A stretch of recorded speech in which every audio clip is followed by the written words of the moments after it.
Assalamualaikum warahmatullahi wabarakatuh. Saya Muhammad Reza dari kelas 11B, absen 15. Pada pagi hari ini saya ingin menjelaskan tentang materi pemeriksaan hemoglobin. Metode SciMed tujuan untuk mengetahui kadar Hb dalam gram per dl. Prinsipnya Hb atau Fe+2 oksidasi kalium ferricyanida menjadi metamoglobin hemoglobin plus K2 FeN6 metoglobin atau metmoglobin plus KCN cyanmetglobin warna yang terbentuk ukur absorbasnya dengan spektrofotometer. Alat dan bahan: darah EDTA, Drapkin, tabung reaksi, Aquades, pipet volume, mikropipet, spektrofotometer.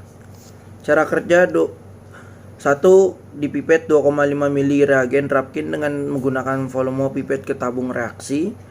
Pipet darah 10 UL dimasukkan ke tabung reaksi kemudian dihomogenkan, lalu dinyalakan spektrofotometer. Diamkan selama 15 menit, klik return. Lalu tes kategori Hb, pilih warna blank, lalu masukkan Aquades melalui selang fotometer. Ditunggu hingga lampu hijau muncul. Kemudian pilih sampel, masukkan sampel, klik start dan tunggu sampai lampu hijau muncul. Lalu tunggu hasil Hb-nya, kemudian klik edit, print dan ambil kertas hasilnya. Hasil: nilai normal. Pria 11,5 sampai dengan 14,5 gram per dl, wanita 12,5 sampai dengan 16,0 per dl, bayi 11,5 sampai dengan 18,0 gram per dl. Kedua, materi penetapan kadar hemoglobin. Metode cara Sahli tujuannya untuk memahami penetapan kadar hemoglobin. Prinsip: hemoglobin oleh asam klorid atau HCl 0,1N diubah menjadi asid hematin yang mewarna sawo matang dengan air suling. Warna yang diencerkan sampai warnanya sama dengan warna standar dan hemometer kadar Hb dibaca pada tabung Sahli.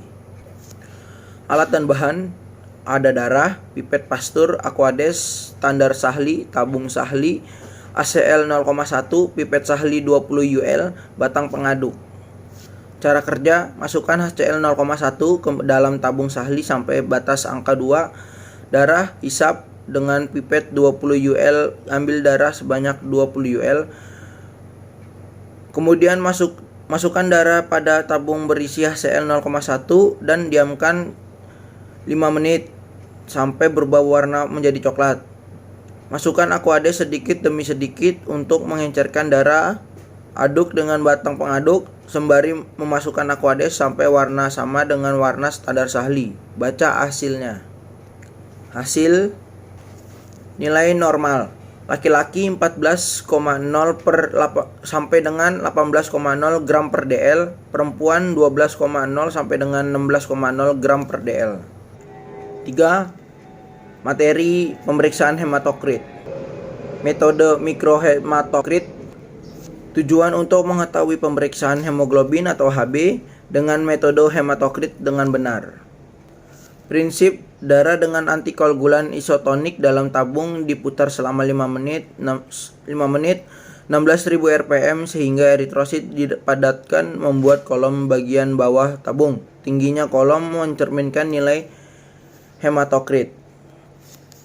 Alat dan bahan: tabung mikro, kristosil atau lilin, sentrifuge mikrohematokrit, skala hematokrit, dan tabung EDTA. Cara kerja: 1. Siapkan darah dan tabung mikro. 2. Sebelum digunakan, darah dihomogenkan terlebih dahulu. 3. Masukkan tabung mikro ke dalam tabung yang berisi darah dengan cara dimiringkan, darah pun akan naik dengan sendirinya. Ujung atas tabung mikro ditahan menggunakan jari tangan. 4. Setelah itu ditancapkan tabung mikro ke kristosil. Tancap dahulu baru dibuka ujung atas yang ditahan dari jari lalu 3 jari atau lebih. 5. Masukkan tabung mikro ke dalam sentrifuge 16.000 rpm dan tunggu selama 5 menit. 6. Setelah 5 menit, ambil tabung mikro dan hasilnya terlihat darah dan cairan plasma tidak menyatu. 7.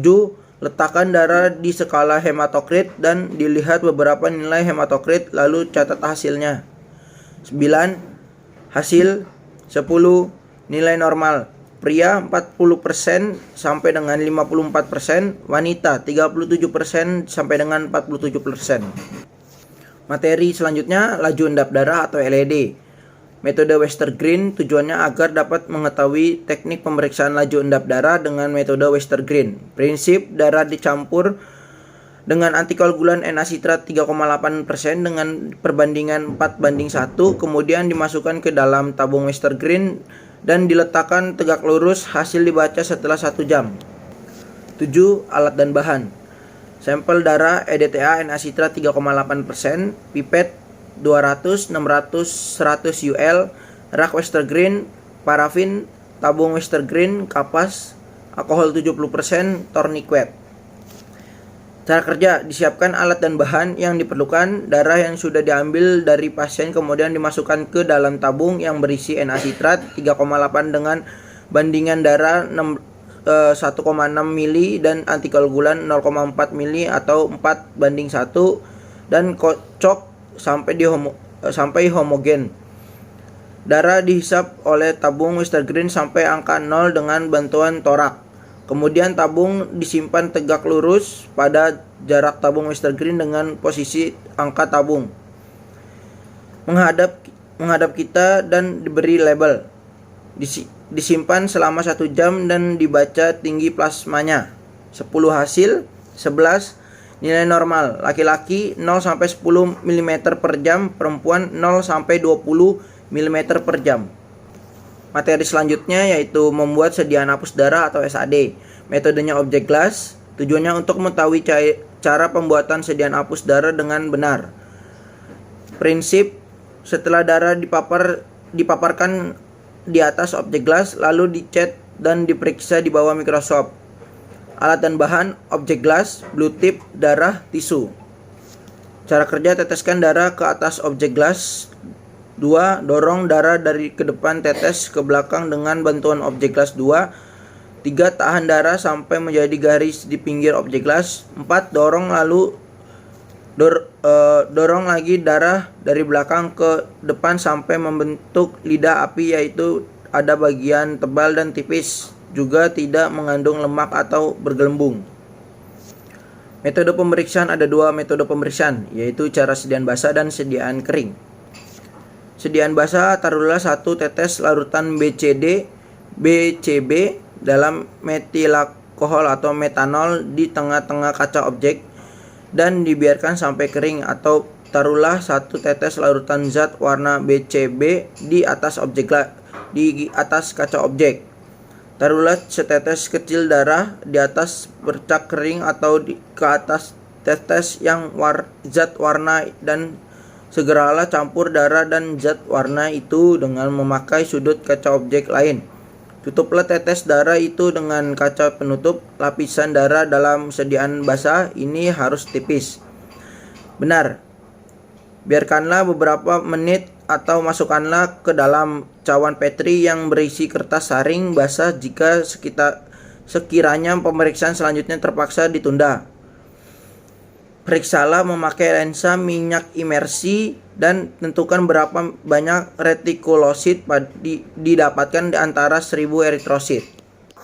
Sediaan kering: masukkanlah 0,5 sampai 1 mili larutan pewarna atau dalam gram ke dalam tabung kecil. Campurkanlah 5 tetes darah dengan larutan tadi dan biarkan selama 30 menit. Mengambil 1 tetes dari campur, yaitu untuk membuat sediaan hapus seperti biasa, yang kemudian dipulas atau digemas. Campuran di atas boleh juga dipakai untuk membuat sediaan basah. Setetes diletakkan ke atas kaca objek dengan ditutup kemudian oleh kaca penutup. Periksalah dengan lensa imersi dan hitung jumlah retikulosit yang terlihat per 1000 eritrosit. Sekian dari saya. Assalamualaikum warahmatullahi wabarakatuh.